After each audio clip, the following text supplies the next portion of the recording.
the life puzzle. Let's just review those. Number one is philosophy. Philosophy, as I taught the last time I was here, philosophy, in my personal opinion, is the major determining factor in how your life works out. Philosophy, the major determining factor in how your life works out. Philosophy. To form our philosophy, you got to think. You got to use your mind. You got to process ideas. And this whole process over a lifetime, starting way back here when we were children, schools that we've attended, our parents, our experiences, all this stuff that we've processed by the thinking process helps to develop our philosophy. And in my opinion, each person's personal philosophy is the major factor in how your life works out. Here's what I called it in that last presentation when I was here. It's called the set of the sail. Each person's personal philosophy is like the set of the sail. Now, I used to think it was circumstances that ordered my life.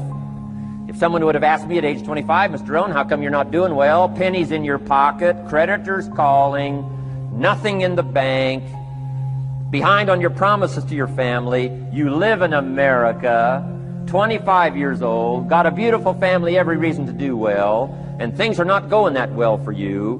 What is wrong here? It would not have occurred to me to blame my philosophy. I mean, it would not have occurred to me. Saying, well, I got this lousy philosophy, and that's how come I got pennies in my pocket and nothing in the bank, and things aren't working well. That would not have occurred to me. I found it much easier to blame the government. Much easier to blame the tax problem. I used to say taxes are too high. Top tax rate when I first started paying taxes, 91%. Back then, when your income reached a certain level, all your income over that, 91%. So I used to say that's too high. Now the top tax rate's about 33%. But people are still saying what? Taxes are too. See, but you can't use that anymore. If it's gone from 91 to 33, how could it be too high? Come on. I threw all that old excuse stuff away. Some people found it, though, and they're using it these days. My old list. I used to blame the traffic, the weather, used to blame circumstances, right? People say I'm too tall, I'm too short, I'm too old, I was raised in obscurity, raised on a farm, parents of modest means, all the stuff. If you were to ask me, how come you find yourself here, Mr. Rohn, age 25, living in America, land of abundance and opportunity, pennies, zero in the bank, not doing well, creditors calling, it would not have occurred to me to blame my philosophy. I found it easier to blame the company policy. I used to say, if this is all they pay, how do they expect you to do well? So I figured that, my future was going to be tied to what everybody else was arranging, the economy and, right, interest rates. I used to say things cost too much. That was my whole explanation, not my philosophy, until my teacher taught me better that this is where the problem was, my own personal philosophy. Here's what's exciting about each person's personal philosophy. That's what makes us different than dogs and animals and birds and cats and spiders and alligators. That's what makes us different than all other life forms. The ability to think, the ability to use your mind, the ability to process ideas, and not just operate by instinct. In the winter, I'm telling you, the goose can only fly south. What if south doesn't look too good? Tough luck. It can only fly south. But see, human beings are not like a goose, can only fly south. I mean, you can turn around, go north, you can go east, you can go west, you can order the entire process of your own life. And we do that by the way we think. We do that by exercising our mind. We do that by processing ideas and come up with a better philosophy, a better strategy for our life, goals for the future, okay? Plans to achieve those goals. All this comes from developing our philosophy. Philosophy helps us to process what's available. Well, when we get here, we got seed, and we got soil, and we got some rain, and we've got some what? Sunshine, and we've got some seasons, and what? The miracle of life. Now, the key is, what do you do with all this stuff? How do you turn all this stuff that's available here into equity and promise and lifestyle and dreams and future possibilities. All of this that's possible now with human beings. How do you take all this stuff and turn it into this equities and values? Well, it starts with philosophy. What is the seed? What is the soil? What is the sunshine? What is the rain? Is it possible to take some of each of all the stuff that's available and turn it into food and turn it into value and turn it into nourishment, turn it into something spectacular and unique that no other life form can do? And the answer is yes. But you cannot deal with all this stuff and what to do with it unless you start refining your philosophy. Think, use your mind, come up with ideas, and strengthen your philosophy. So the seed and the soil and the rain and the sunshine, this is called, the economy and the banks and the money and the schools and everything that's available out there, processing information, what to do with all that, and turn it into equity and value. That is the major challenge of life, my personal opinion. So each person's personal philosophy now is going to determine what you're going to do with seed and soil and sunshine and rain and miracle, the change of seasons. That's it. My personal opinion. Each person's personal philosophy is like the set of the sail. That's what this seminar is for today. Help you to trim a better sail. You don't need a better economy. You don't need better seed and soil. In fact, when it comes to seed and soil and rain and sunshine and seasons and the miracle of life, that's all you got. Now, what if you blame this stuff? Then you're blaming all you got. If you blame the economy, and you blame the schools, and you blame the teachers, and you blame the sermons and the preachers, and you blame, the marketplace, and you blame the company and company policy, what else is there? When some people get through with their blame list, there isn't nothing else. That's all there is. And if you blame the only thing you've got to work with, I'm telling you, it's called mistake colossal. In not understanding that that's all you've got to work with. And if this is all you've got to work with, then you don't change the seed, and you don't change the soil, and you don't change the rain, and you don't change the sunshine, you don't change the seasons.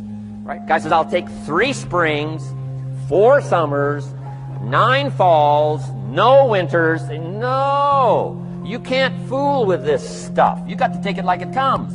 Then what do you change to make your life work well? You got to start with your philosophy. Guess what I had to do at age 25 in order to change my own future? I had to change my mind. I had to change my thinking. I had to change my philosophy. I was messed up on what was causing my problem.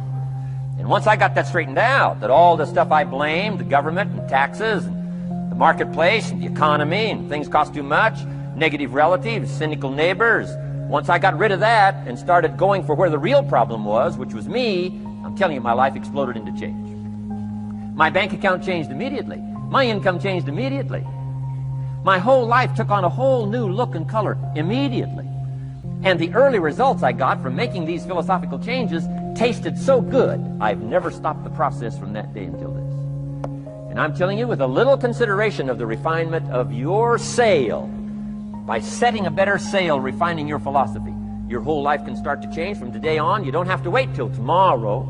You don't have to wait till next month. You don't have to wait till spring. You don't have to wait till 93. You can start this whole process immediately. I recommend it. Now, some people do so little thinking, they don't even have their sail up. I mean, you can imagine where they're going to wind up at the end of this week, at the end of this month, at the end of this year. Now's the chance to change, process all this information. So number 1 is philosophy. Okay, and we dealt with all that, where we get ideas from personal experience, from other people's experiences. I don't want to get into all those details because we covered that the last time I was here. But philosophy, that's number 1, my personal opinion. Each person's personal philosophy. Here's the definition of success and failure. Just make this note. Here's failure. A few errors in judgment, repeated every day. Now, you can automatically assume, Mr. Rohn, I say, I can understand that. A few errors in judgment repeated every day. For 6 years?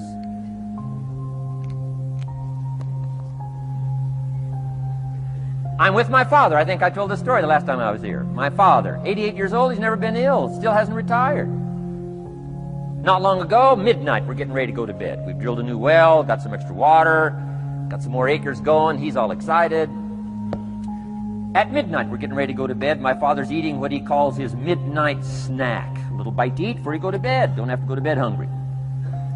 And I'm watching him eat this midnight snack. Guess what he had? An apple, a few graham crackers, and a glass of grapefruit juice. I said, no wonder my father's so healthy. My mom taught us all those good health practices. Taught me when I'm growing up, right? I'm an only child. I've never been ill. Passed the big 5-0 some time ago.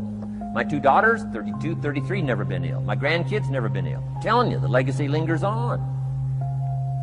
As I watched my father have this midnight snack, suddenly occurred to me. I know that's part of it. An apple, what? A day. That's gotten to Dallas-Fort Worth, right? An apple. An apple a day keeps the doctor away. Good question for this intelligent audience. What if that's true? You say, well, Mr. Rohn, if that's true, that would be easy to do. Then what's the problem? It's easy not to do. It's easy not to adopt it as your own personal philosophy. Or the guy messed up to say. Guy says a Hershey bar a day. Say, no. No. You've been watching too much television. It is not Hershey bar. You gotta be smarter in philosophy than to fall for the Hershey bar a day when it's an apple a day. You gotta be smarter than that. And if you make that kind of an error in judgment every day for 6 years, I'm telling you, it'll accumulate into disaster. Sometimes the first year you say, well, you know, I'm so healthy now, what difference is it going to make? You got to be smarter than that. Just because disaster doesn't fall on us at the end of the first day doesn't mean disaster isn't coming. You got to be so smart that you look down the road and say, will the errors in my present judgment of philosophy, what's that going to cost me in 1 year, 6 years, 1 month, 6 months? I'm telling you, the money cost and the health cost and the success cost is too gigantic if you'll look down the road a little ways and say, are there errors in my current judgment like an apple versus a Hershey bar? Is that just a good illustration of some of the rest of my errors in judgment? If it is, that's where I found myself at age 25. I started working when I was 19. I met my teacher who helped turn my life around when I was 25. That's 6 years. At the end of the first 6 years of my economic life, I've got pennies in my pocket. I've got nothing in the bank. The creditors are calling saying, hey, you told us the check was in the mail. I'm embarrassed. I'm behind on my promises. I live in America. I'm 25-year-old American male. I got a nice family, every reason to do well. And I'm messed up. Now, what's messed up? I used to think it was the community that was messed up, and the country was messed up, and the government was messed up. If those Democrats ever get in the White House, that'll really mess things up. If the Republicans stay in power, that'll really mess things up. The economy was messed up. Interest rates are messed up. I thought all this stuff was messed up. Then I found out that's not what was messed up. I was criticizing the only thing I had to work with. What was really messed up was my own personal philosophy. My own errors in judgment in my own personal philosophy brought me in 6 years to pennies in my pocket, nothing in the bank, and trying to explain why I wasn't doing well living in America, 25-year-old American male, got a family, every reason to do well. Now, once I understood this, here's the formula for failure: errors in judgment, being lax about developing your own personal philosophy. I'm telling you, it's called accumulated disaster. It doesn't matter whether it's your health or your bank account. Guy's got an empty bank account, probably has high cholesterol. Why? Over the last 6 years, he never paid attention to either one. And it doesn't matter whether it's a dollar, or whether it's your money, or whether it's your cholesterol count. All you got to do is commit the errors, and just because disaster doesn't fall on you at the end of the first day that you don't eat an apple. You say, well, I didn't eat an apple today, and tonight I'm not ill. Well, you got to be brighter than that. Someday you got to leave first grade. The reason we make those first grade desks so small so they won't fit at age 25. I mean, right? You don't belong here anymore. Come on. Now let me give you the secret to success. The The formula for failure: a few errors in judgment repeated every day for 1 month starts the weakness, starts the disaster process. You can imagine what happens in 6 years. Now here's the formula for success: a few simple disciplines practiced every day. And you've started a whole new process called a whole new life. A few simple disciplines practiced every day. And if you decide today to go for the apple instead of the Hershey bar, I'm telling you, you have begun the process of turning your life around. And if you keep up that process, not only with your health habits, but with your money habits and with your communication habits, with your sales habits and management habits and every other habit that you've got, if you'll start that process, eliminate the errors and replace it with disciplines practiced, I'm telling you, you can start this process of life change immediately. After today, you don't ever have to be the same again. Only by choice. You don't have to walk out of here the same as you walked in today. Only by choice. You can start a whole new process. And you say, well, Mr. Rohn, is it that simple? Yes, it's that simple. Where else would you start but with an apple? You don't have to start with something staggering. What if you should be walking around the block for your good health and you don't? What'll that do in 6 years? I'm telling you, the word is disaster. You could and you should and you don't. Here's an even stronger word. You won't. I mean, don't might mean you're careless. Won't probably means you're stubborn. And either one's called disaster. Could, should, don't. I'm telling you, that's why at the end of 6 years, I found myself with pennies in my pocket, nothing in the bank, creditors calling. Could, should, won't. Could, should, don't is called disaster. Now, how do you change all that? The next 6 years, I got rich. The next 6 years, I became a millionaire. By the time I'm 31, I'm a millionaire. How about that? You say, well, Mr. Rohn, what happened? Well, strangely enough, during that second 6 years of my economic life, the government was about the same. I'm telling you, taxes were about the same. My negative relatives were the same. I'm telling you, the economy was about the same, and prices were about the same, and everything else was about the same. Circumstances were about the same. Then how come I got rich? How come I totally changed my life? I was not the same. Somebody says, well, what did you go to work on to do all that? I started with my philosophy. I started amending my errors by doing some better thinking, changing my mind, coming up with ideas that I didn't have before I met my teacher. And once that whole process started for me, I'm telling you, I changed my whole life. Within a 6-year period, I was never the same. And I've kept up that process all these years. One of the reasons why I'm here is to continue my craft. I don't want the day to come someday somebody says, you should have heard Jim Rohn 10 years ago when he was really terrific. Guess what I want people to say? I heard him 10 years ago, but you should hear him now. I'm telling you, the man works on his craft. I'm telling you, the man's done some extra reading. I'm telling you, the man doesn't miss a trick. I'm telling you, he's worked hard on himself. That's why he's able to deliver like he does. The same thing can happen for you as a teenager. It can happen to you as a mother, as a father, as a business person, as a salesperson, running a business. Doesn't matter. Management, wherever you find yourself. This is the process called personal change. And what I say to start with is, start with your own philosophy. Your philosophy is going to determine whether or not you go for the disciplines or continue the errors that's called potential disaster. And everybody has it within their power. Well, it was so happy for me to find out at age 25, Mr. Shoaff said, Mr. Rohn, you don't have to change countries. But you do have to change philosophy. And if you'll change philosophy, not country, you can turn around your income, you can turn around your bank account, you can turn around your skills, you can become capable, powerful, sophisticated, healthy, influential, all the other equities that you could possibly want out of your life, using the only stuff there is and not trying to change any of this stuff. Appreciate all of this stuff with all of its ups and downs, with all of its mystery of why it works and sometimes it doesn't work. Don't challenge this. You don't have to ask for another planet. You don't have to ask for another country. Just ask for another book. Ask for another seminar. Ask for another idea. And you can start this whole process of personal life change.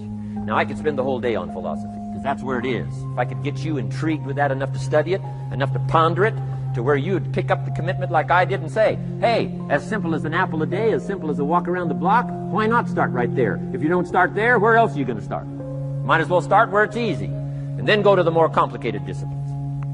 Because if you can't handle the simple disciplines, how can you handle the complicated ones? Okay. Key. Philosophy.